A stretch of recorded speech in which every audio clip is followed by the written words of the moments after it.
और ये दंतेवाड़ा रवाना हो रहे हैं। छत्तीसगढ़ के मुख्यमंत्री विष्णुदेव साय तस्वीरें आप तक हम पहुंचा रहे हैं। दंतेवाड़ा के लिए रवाना हो रहे हैं और दंतेवाड़ा में कल बीजापुर में नक्सली हमले में शहीद हुए जवानों को सीएम श्रद्धांजलि देंगे। एक बड़ा नक्सली हमला जिसमें 8 जवान शहीद हुए, ड्राइवर की भी मौत हुई। इस मामले की जांच अब की जा रही है। राजेश राज हमारे संवाददाता हमारे साथ फोन लाइन पर जुड़े हैं। राजेश, तस्वीरें हम दर्शकों को दिखा रहे हैं। सीएम विष्णुदेव साय रवाना हो रहे हैं दंतेवाड़ा के लिए और शहीदों को यहाँ पर श्रद्धांजलि देंगे। लगातार आप इस खबर पर नजर बनाए हुए हैं, लोगों से बात कर रहे हैं, जनप्रतिनिधियों से आप बात कर रहे हैं।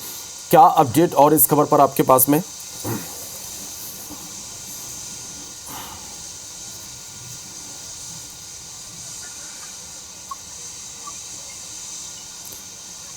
राजेश, आप तक मेरी आवाज पहुंच रही?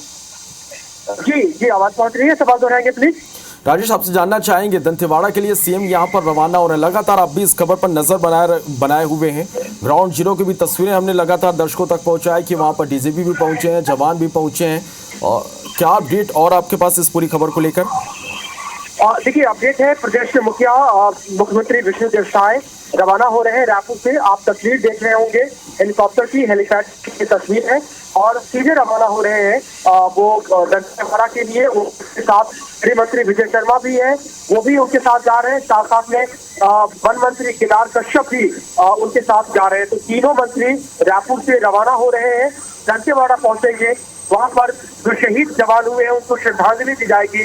श्रद्धांजलि देने के बाद जो उसके शहीदों के शव है वो उसके गृह ग्राम के लिए रवाना किया जाएगा।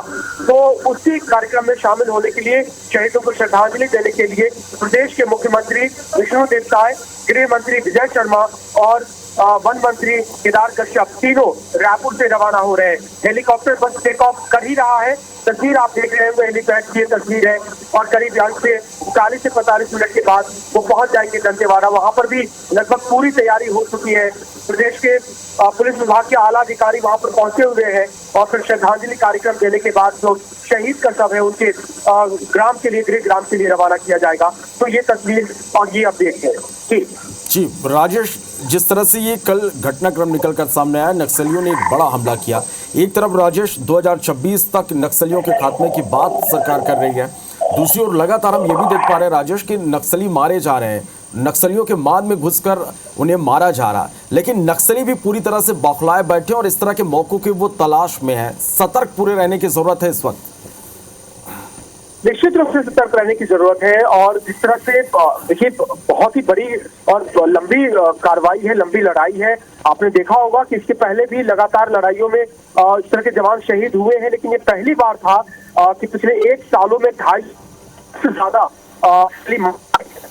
तो निश्चित रूप का जवान पर उनकी क्षमता है, वीरता है और इसीलिए लगातार 1 साल में उन्होंने नक्सलियों को बहुत बड़ा नुकसान पहुंचाया और उस लड़ाई का एक हिस्सा था। अब के बाद में उसने सर्च ऑपरेशन के बाद में अंदाजा नहीं लगा पाए या फिर हो सकती है कि कुछ चूक हो गई वो और फिर वो आईईडी के विस्फोट में चपेट में आ गए और इसकी वजह से ये इतना बड़ा नुकसान हुआ। गृह मंत्री से आज हमने सुबह ही बातचीत की और इस एंगल से भी सवाल पूछा। उन्होंने कहा कि ये पता लगाने की जरूरत जरूर है और वो चूंकि जा रहे हैं दंतेवाड़ा, उनकी फ्लाइट, उनका जो हेलीकॉप्टर है वो टेक ऑफ भी हो गए हैं और वो रवाना भी हो गए लोग यहाँ से। तो वहां पर जाएंगे, ग्राउंड पर अधिकारी हैं और नक्सल ऑपरेशन में लगे हुए जो जवान हैं, अधिकारी हैं, उनसे बातचीत होगी, समझ करके कोशिश भी की जाएगी कि किस तरह की चूक हो गई, क्या चाहिए। जांच की भी बात उन्होंने कही, किसी बड़ी घटना होती है तो उच्च स्तरीय जांच होती है, इसकी भी कराई जाएगी। चर्चा ये भी हो रही थी कि शायद एनआईए से भी इसकी जांच हो, लेकिन गृह मंत्री से हमने सवाल पूछा, हालांकि उन्होंने अभी इस पर कोई स्पष्ट जवाब नहीं दिया है, लेकिन चूक हुई या कुछ और, इसके पता लगाने की कोशिश जरूर की जाएगी। चलिए राजेश, आप नजर बना के रखिएगा पूरी खबर पर, लगातार हम आपसे अपडेट लेंगे। शुक्रिया पूरी जानकारी के लिए।